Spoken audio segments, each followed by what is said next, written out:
Бүгүнкү күндө баарыбызга белгилүү болгондой бул дүйнөнүн капкан оору. Биз буга чейин ооруп өттүк. Күндүзгү стационарлар ачылды. Канча адамдар ооруп айыкты, канчасы бул дүйнө менен тилекке каршы коштошуп дагы кетти.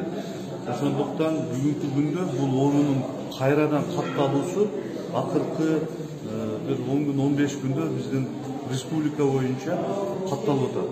Анын ичинде Ош шаарынан дагы ушул ооруну жугузуп алган жарандарыбыз анализ тапшырып ооруп больницага жатышат. Ошондуктан бүгүнкү күндө бир аз оору дагы өзүнүн күчүн баштады деп айтсак болот да. Ошол үчүн бизде атайын Ош шаарында жарандык штаб түзүлгөн, штабтын мүчөлөрү бар, атайын тийиштүү кызматкерлер бар, жетекчилер бар.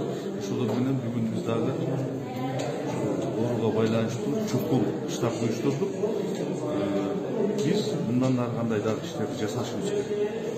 Жаңы чектөөлөр кандай болот? Жаңы чектөөлөр бүгүнкү күндө ошол эле жабык помещенияларда тойлор бул күчөтүлгөн тартипте токтойт. Түшүндүрүү иштерин жүргүзөбүз.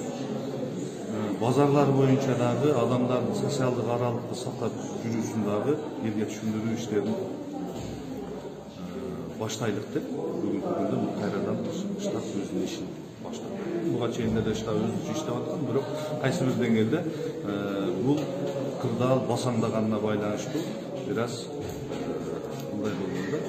Бирок мына күздүн күнү келди, бизге өнөкөт болуп калган, дайыма күздө келчү грипп оорусу дагы бар. Ошону менен адамдар дагы ооруп жатышат, ошону менен бирге эле бул ушул ковид инфекциясы вирусун жугузуп алган жарандарыбыз катталып атат. Ошол үчүн бүгүнкү күндө бул оорудан бар жообуз айыгып кеттик, оору жок дегенден алыс болушубуз керек. Оору бүгүнкү күндө биздин арабызда дагы деле жашап атат. Ошондо эми тойлор вообще болбой мурдагыдай каралбай күчөтүлөбү?